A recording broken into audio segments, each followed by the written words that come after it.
बिस्मिल्लाहिर्रहमानिर्रहीम। दो तीन नुक्ते हैं बड़े अहम नुक्ते ये हैं कि नेशनल असम्बली यूनान में से लेकर टीवी चैनल्स पर, अखबारात पर एक बात बहुत कसीर तादाद में डिस्कस हो रही है कि पाकिस्तान से हजारों और लाखों मजदूरों की आमद मुमकिन हो सकती है।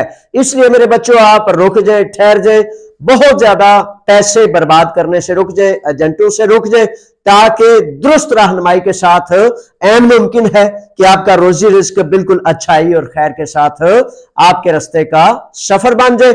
दूसरा ये है कि ये जो लीगल इमिग्रेशन है 3 साल के हवाले से, इसके लिए रहनुमाई के लिए और किसी भी किस्म का मामला करने के लिए दिन को 2 बजे से शाम 6 बजे तक मैं दफ्तर में होता हूं। अपने दफ्तर आए और आप खुद इज्जत से, आबरू से हर चीज को दुरुस्त सच पर हासिल करें।